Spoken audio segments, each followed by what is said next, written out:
Hello दोस्तों, आप सबका स्वागत है एक बार फिर से एस्ट्रो गुरु चैनल पर। मैं आप सभी के लिए लेकर आया हूं टैरो विद कृष्ण में आज एक और सेशन। और आज का विषय है बहुत बढ़िया, बहुत यूनिक कि क्या आपका राजनीतिक भविष्य हो सकता है। अगर आप राजनीति में हैं या जाना चाहते हैं तो ये रीडिंग आपके लिए है। आपको ये रीडिंग ज़रूर देखनी चाहिए। इस रीडिंग के लिए मैंने 2 पाइल्स बनाई हैं। दोनों पाइल्स के सिंबॉलिक आपकी स्क्रीन पर अब एक साथ दिखाए जा रहे हैं। पाइल नंबर 1 है ध्वज यानी झंडा, और पाइल नंबर 2 है कुर्सी। कुर्सी का मामला तो सभी समझ गए होंगे। ध्वज में आपके लिए जो ध्वज दिखाया जा रहा है स्क्रीन पर, यह है भगवा ध्वज। काफ़ी सोचा मैंने कि झंडा अगर लूँगा तो क्या लूँगा, क्योंकि किसी पॉलिटिकल पार्टी का ना हो तो ज़्यादा बेहतर है। तो भगवा असल में किसी पॉलिटिकल पार्टी का ध्वज नहीं है।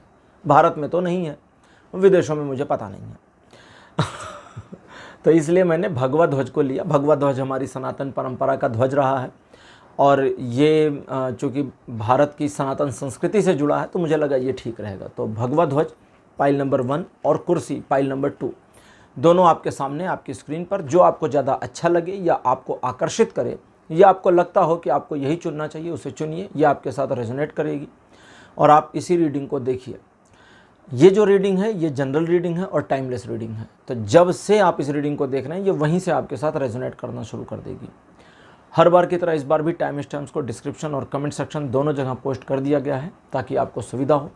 अपनी पाइल की रीडिंग पर डायरेक्टली पहुंचने के लिए आप टाइम स्टैम्प पर क्लिक कर दीजिए। वीडियो फास्ट फॉरवर्ड हो जाएगा और आप डायरेक्टली अपनी पाइल की रीडिंग पर पहुंच जाएंगे। जो लोग मुझसे आज पहली बार जुड़े हैं उन सभी का मैं एस्ट्रो गुरु चैनल पर बहुत बहुत स्वागत करूँगा। आप सभी इस चैनल को सब्सक्राइब करिए, बेल आइकन प्रेस करिए, क्योंकि जब आप बेल आइकन प्रेस करते हैं तो नए वीडियोज़ की नोटिफिकेशन आपके फ़ोन पर आनी शुरू हो जाती हैं। और मेरे रेगुलर व्यूवर्स और सब्सक्राइबर्स, आप सभी के सहयोग और प्यार के लिए बहुत बहुत आभार। आगे बढ़ने से पहले आपको बता दूं कि मैं एक प्रोफेशनल एस्ट्रोलॉजर, एक प्रोफेशनल टैरो रीडर भी हूं। तो आपकी स्क्रीन पर ये जो नंबर आ रहा है इसके ऊपर आप संपर्क कर सकते हैं अगर आपको अपने लिए एक पर्सनल रीडिंग सेशन चाहिए। ये व्हाट्सअप नंबर है, तो इस पर आपको कॉल नहीं करना है, इस पर मैसेज करिए। थ्रू आउट मैसेज सारी इन्फॉर्मेशन मेरी टीम मेंबर आपको प्रोवाइड करेगी और आपकी हेल्प करेगी मेरे साथ आपके सेशन को बुक करने के लिए। तो चलिए आज की रीडिंग को शुरू करते हैं और आपकी पाइल में मिलते हैं।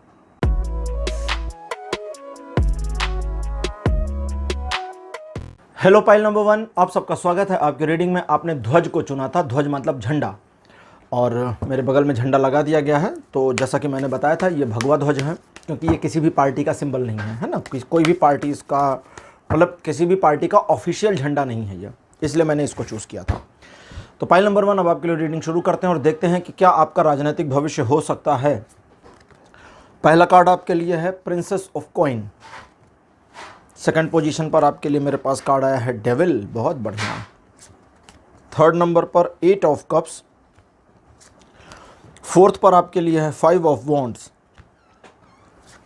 और लास्ट कार्ड आपके लिए है नाइट ऑफ कप्स।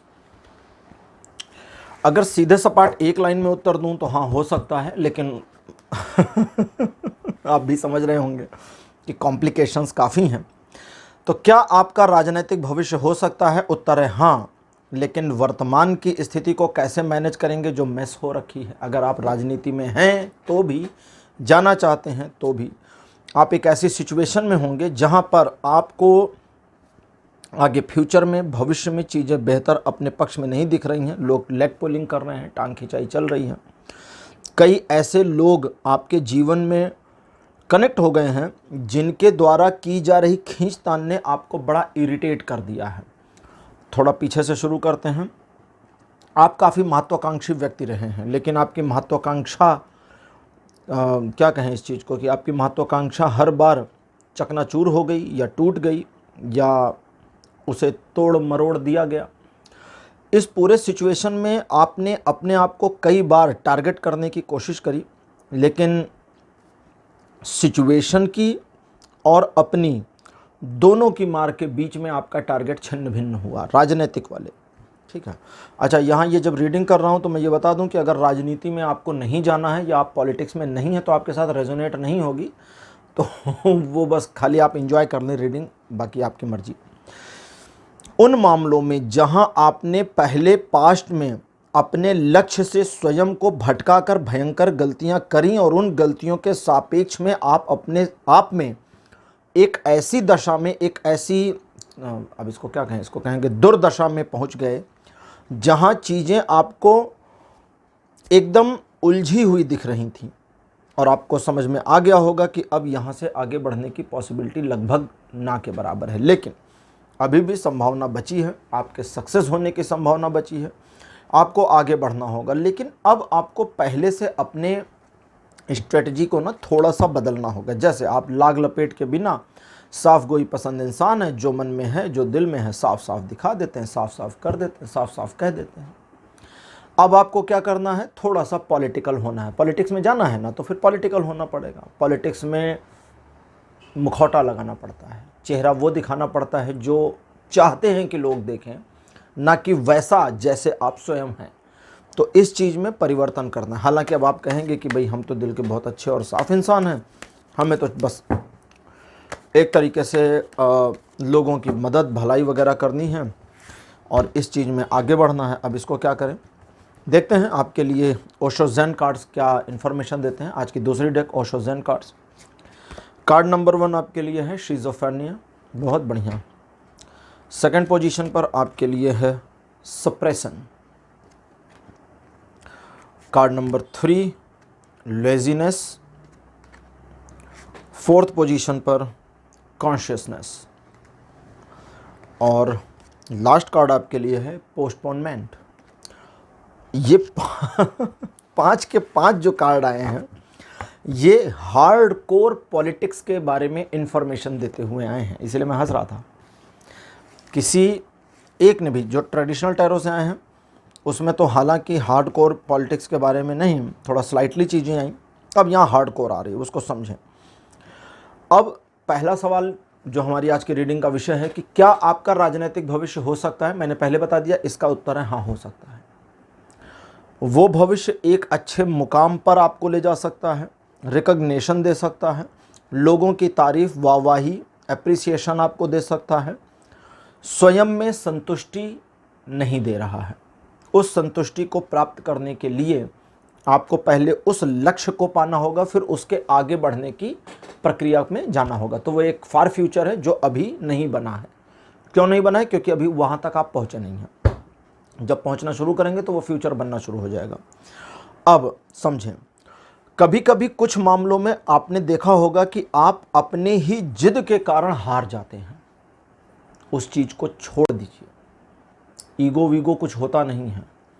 पॉलिटिक्स में ईगो नाम की चीज़ नहीं होती। आप तो देखते होंगे ना, टेलीविज़न पर न्यूज़ में आता रहता है अक्सर ही। इंडिया में नहीं, इंडिया के बाहर के भी पॉलिटिक्स में यही सब चलता रहता है। हार्डकोर दुश्मन किसी दूसरे को हराने के लिए दोस्ती कर लेते हैं, चुनाव हारने के बाद फिर दुश्मन बन जाते हैं। तेरी गलती तेरी गलती।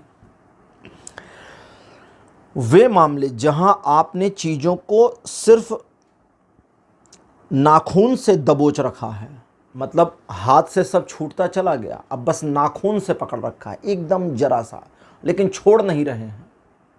इस वाली सिचुएशन को थोड़ा वर्स्ट कंडीशन में कहा जाए तो दांत से पकड़ रखा है, चाहे दांत टूट जाए, छोड़ दीजिए। उन चीज़ों से हटना आपके लिए निहायत ज़रूरी है, बहुत आवश्यक है। और अपने आप में चीज़ों को या सिचुएशन को या अपने व्यक्तित्व को दबाना बंद कर दीजिए। उस मामले में जहां आप पॉलिटिक्स में हैं, कुछ एक ऐसा पॉज का मोमेंट ले लीजिए जहां पर आप निर्मोही नजर आएं। स्ट्रेटजी बता रहा हूं मैं आपको, ठीक है, मैं सिखा रहा हूं, समझिए। पॉलिटिक्स में निर्मोही नजर आएं, कुछ फर्क नहीं पड़ता जी। पार्टी ने टिकट नहीं दिया, कोई बात नहीं, हम अभी भी आपके साथ हैं। चुनाव हार गए, कोई बात नहीं। एक ऐसी सिचुएशन जहां चीज़ें आपको बॉदर नहीं कर रही, ये सिर्फ दिखावा करना है। लेकिन अगला कार्ड लॉर्ड बुद्धा का, जो कॉन्शियसनेस जिसका नाम, वो कहते हैं अवेयरनेस इस बात की रखनी है कि पकड़ ढीली कहाँ से हुई है। दिखावा तो ये करना है कि इस डाउनफॉल सिचुएशन का आपके ऊपर कोई फ़र्क नहीं पड़ रहा, ये तो दिखावा हो गया बाहर की दुनिया के लिए, ठीक है। लेकिन अंदर आपको उस पॉइंट पर पकड़ बनाए रखनी है जहां पर लैक हुआ, और उस पकड़ को बनाने के बाद आपको ये सोचना, अब यहां दो चीज़ें सोचनी। पहला, क्या उसमें अभी सुधार करने की ज़रूरत है? आपकी डिमांड नहीं, आपको जो लगता है वो नहीं, समय की मांग है या नहीं है, अगर समय की मांग है तो हाँ सुधार करिए, वरना चीज़ों को टालिए। और तब तक टालिए जब तक सिचुएशन नहीं आ जाती कि समय की मांग बन गई है कि अब आप ऐसा करें। और आपको यही छोटी सी चीज़ है जो सीखनी है और रिपीट करनी है। अगर आप इस चीज़ को रिपीट कर ले जाते हैं तो यकीन मानिए पॉलिटिक्स में आपके सक्सेस को कोई रोक नहीं सकता। लेकिन अगर इस चीज़ को आप रिपीट नहीं कर पाते हैं तो आपकी सक्सेस संदिग्ध रहेगी। आप आगे तो बढ़ेंगे लेकिन हर बार की तरह लेग पुलिंग होगी और आपको खींचकर पीछे कर दिया जाएगा। अब उन लोगों के लिए बात करने जो बिल्कुल नए हैं और पॉलिटिक्स में जाना चाहते हैं और आज की रीडिंग देख रहे हैं कि क्या भविष्य है तो जाएं। उस मामले में सबसे पहली चीज़, भाई जाना है तो जाओ, नहीं जाना है तो मत जाओ। आधे में मत लटको, ठीक है। आधे में रहना आपको हमेशा परेशान करेगा। यहाँ मेरे पास जो आ रहा है, मैक्सिमम ऐसे लोग हैं जो पॉलिटिक्स में जाने की सोचते तो हैं, लेकिन अगर मौका मिलता है और चीज़ों में आगे बढ़कर जाना हो तो वापस भाग आएंगे, आगे नहीं बढ़ेंगे। तो अपने मन में थोड़ा विचार कर लें, पुनर्विचार कर लें, थर्ड टाइम फोर्थ टाइम विचार कर लें कि सचमुच जाना है कि नहीं जाना है। क्योंकि जाने के बैकलॉग्स भी लेने पड़ेंगे, फैमिली के साथ में कनेक्टिविटी मेज़र कर जाएगी, दिक्कत कर जाएगी, क्योंकि बहुत ज़्यादा समय परिवार को नहीं दे पाएंगे। अगर हार्डकोर पॉलिटिक्स में जाते हैं तो अर्निंग कहाँ से करेंगे जब तक नेताजी ना बन जाएं, सैलरी ना शुरू हो जाए। चलिए मैं पॉजिटिव बात करता हूँ, जब तक नेताजी ना बन जाए, एक सैलरी ना शुरू हो जाए, विधायक या जैसे जो भी बनते हैं ना सभासद वगैरह, तो वो ना हो जाए, तब तक पैसा कहाँ से आएगा, चुनाव में पैसा खर्च करने के लिए कहाँ से आएगा। तो ये सारी प्रॉब्लम्स को समझ लें और अपने आप को बाहर निकाल लें कि नहीं जी ये फील्ड मेरे लिए नहीं है, नमस्कार, मैं टीवी पर पॉलिटिक्स देखकर खुश हूँ, इस पॉलिटिक्स में मुझे नहीं जाना। तो वहाँ से मामला ख़त्म। लेकिन अगर जाना है तो आगे आइए। अब जब आप आगे आएंगे तो आपको दो समस्याओं का सामना करना पड़ेगा। सबसे पहला कि आपकी जो वैल्यू है वो इम्पोर्टेंस नहीं रखेगी लोगों के लिए, लेकिन आपको सबसे पहले अपनी ब्रांड वैल्यू अपने लिए बनानी है। अगर आप अपनी रिस्पेक्ट नहीं करते तो दूसरा आपकी काहे को इज्जत करेगा। तो पहले तो सेल्फ रिस्पेक्ट लेकर आइए, तब दूसरे पर ऑरा का प्रभाव पड़ेगा। हर चीज़ ऑरा एनर्जी से चलती है। जो लोग स्वयं में एक सेल्फ रिस्पेक्ट को लैक कर जाते हैं, हम उनकी रिस्पेक्ट नहीं कर रहे होते हैं, क्योंकि वहाँ पर वो ऑरा का लैक हमें पता चल जाता है। तो उस चीज़ को मेंटेन करना है, इम्प्रूव करना है, और आगे बढ़ने में आपको ये एग्जैक्टली समझ कर चलना है कि समय भी लगेगा और आपके सोचे हुए प्लान्स फेल भी होंगे, टलेंगे भी और बदलेंगे भी, लेकिन एक सीध में आगे बढ़ना है आपको। ये एक छोटी सी चीज़ आपके लिए है, वो ध्यान में रखिएगा। एक सीध, एक टारगेट बनाइए कि फला चीज़ पर पहुंचना है, फला पोजीशन पर पहुंचना है, और उसी पोजीशन के लिए लगे रहिए। प्रॉब्लम्स आती हैं, जैसे वो होता है ना समुंदर में लहरें आती हैं, ठीक है। तो सपोज़ करिए कि एक वेव है जो आपको पीछे धकेल देती है, फिर आगे आ जाइए, फिर पीछे धकेल देती है, फिर आगे आ जाइए। ये लगा रहने दीजिए, रोटेशन बना दीजिए।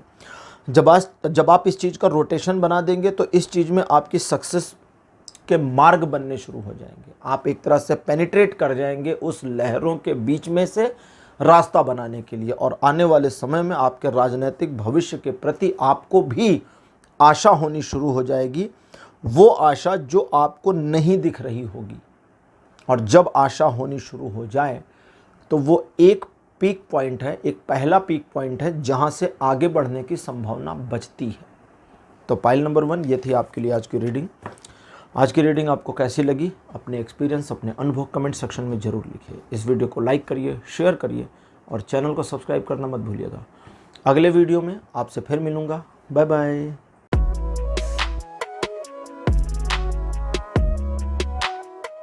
हेलो पाइल नंबर 2, आप सबका स्वागत है आपकी रीडिंग में। कुर्सी को चुना था आपने एज अ पाइल, मेरे बगल में लगा दी गई है। कुर्सी का विशेष महत्व है राजनीति में, सभी जानते हैं, पूरी दुनिया जानती है। चलिए शुरू करते हैं, देखते हैं कि आपके लिए क्या आता है, कि क्या आपका राजनीतिक भविष्य हो सकता है। कार्ड नंबर 1 आपके लिए अपेयर हुआ है 4 ऑफ कॉइन्स। सेकंड पोजीशन पर 10 of cups. Card number 3 the hanged woman. Fourth position पर द स्टार, और लास्ट कार्ड आपके लिए है 5 ऑफ कॉइंस। आपने ध्यान दिया होगा कि राजनीतिक रूप से असफलता कई मामलों में आपका पीछा नहीं छोड़ रही। आप बहुत कोशिश करते हैं, चीज़ें बेहतर होती हैं, फिर से चीज़ें ख़राब हो जाती हैं। आपने चीज़ों को कई बार बनाने की कोशिश करी, कई बार अच्छा बना भी लिया, लेकिन एक सर्टेन पॉइंट तक ही चीज़ों को उठा पाते हैं और वहाँ से चीज़ें गिर ही जाती हैं। ये बार बार का गिरना आगे भी जारी रहने वाला है। ये है पहली चीज़। क्या आपका भविष्य हो सकता है? इसका आंसर है कि हो तो सकता है, लेकिन बड़े स्ट्रगल के बाद हो सकता है। और ये जो स्ट्रगल है ये ख़त्म नहीं हो रहा, ये कंटिन्यूअस चल रहा। इस पूरे मामले में परिवर्तन का जो स्कोप है, या जो एक ऑटो सेटअप चल रहा है, उस ऑटो सेटअप मतलब आपका जीवन जैसा आपको खींच के ले जा रहा है, ऑटो सेटअप के अकॉर्डिंग चीज़ें आपके पक्ष में कम और आपके विरुद्ध ज़्यादा काम कर रही हैं। और सिर्फ समस्या इतनी नहीं है कि चीज़ें आपके पक्ष में कम और विरुद्ध ज़्यादा हैं, आपकी भी एक्टिविटीज़ आपके पक्ष में कम और आपके खिलाफ ज़्यादा हैं। आप अपनी एक्टिविटीज़ पर भी ध्यान दें। जैसे पहली चीज़, आप अपनी कैपेबिलिटी में ही शक कर जाते हैं, आप अपनी क्षमता, अपनी ऊर्जा को ही लैक कर देते हैं। दूसरे, जब खुश होते हैं तो इतना ज़्यादा खुश हो जाते हैं कि इमोशन में ही बह जाते हैं। उस इमोशन में बहने का नुकसान तो भाई हर बार हो चुका है और फिर भी संभल नहीं रहे। तीसरे, एक चक्र की तरह से, अगर आप पिछले काफ़ी समय से पॉलिटिक्स में हैं तो आपने ध्यान दिया होगा कि चीज़ें एक चक्र की तरह से घूमकर चल रही हैं। बेहतर होती हैं, ख़राब हो जाती हैं, फिर बेहतर होती हैं, फिर ख़राब हो जाती हैं। और इसमें आप ना स्थिरता ला पा रहे हैं, ना इस चक्र को रोक पा रहे हैं, ना इसके लिए कुछ कर पा रहे हैं। तो यहाँ आने वाले समय में आपके पॉलिटिकल फ्यूचर के होने की पॉसिबिलिटी होने के बावजूद आपके स्ट्रगल ख़त्म होते नहीं दिख रहे हैं। और ये चीज़ें आपको लगातार तंग कर रही हैं, परेशान कर रही हैं और आगे भी करती रहेंगी। अब लेते हैं ओशो ज़ेन टैरो कार्ड्स और देखते हैं कि ओशो कार्ड्स आपके लिए एडिशनल फर्दर इन्फॉर्मेशन क्या देते हैं, क्योंकि ओशो ज़ेन कार्ड से जो इन्फॉर्मेशन आएगी ये आपको बताएगी कि आपको इस सारी समस्या से निजात कैसे मिलेगी।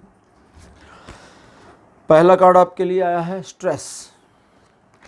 सेकंड पोजीशन पर आपके लिए जो कार्ड मेरे पास अपेयर हुआ है, this one is conditioning. Card number 3 आपके लिए अपेयर हुआ है चेंज।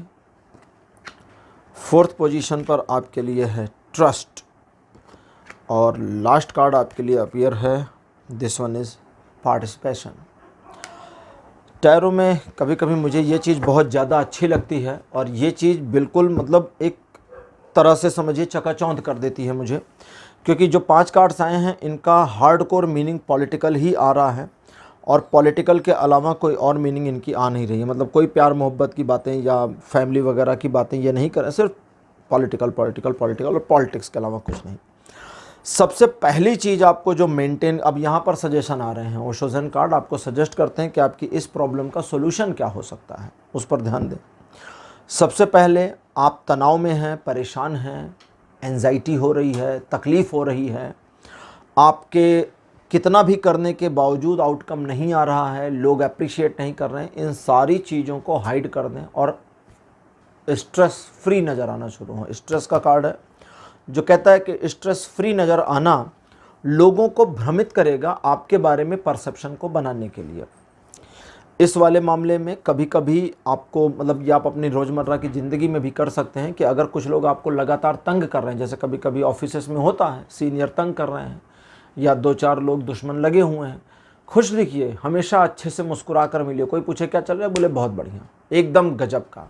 वो लोग परेशान हो जाएंगे कि इतना करने के बावजूद कुछ नहीं हो रहा, उनको ही कॉम्प्लेक्स हो जाएगा, खुद में डिमोटिवेट होकर के डाउन हो जाएंगे। ये बहुत बड़ा लाइफ हैक है, इसीलिए कहा जाता है कि मुस्कुराते रहिए। क्यों? क्योंकि आपकी मुस्कुराहट आपके दुश्मनों पर भारी पड़ती है कि हम इतने चाल चल रहे हैं और इसकी मुस्कुराहट ही नहीं जा रही है, यानी कि इस पर्सन को डोमिनेट करना पॉसिबल नहीं है या हमारी चालें ख़राब हैं। तो आपको भी अपने स्ट्रेस से कम आउट करना होगा। अगर आप नहीं कर पा रहे हैं तो कम से कम दिखावा करना होगा और दिखावा करने से ही बहुत कुछ जीत हासिल होगी। अगली चीज़, आपको सिचुएशन के अकॉर्डिंग अपने आप को मोड़ना होगा।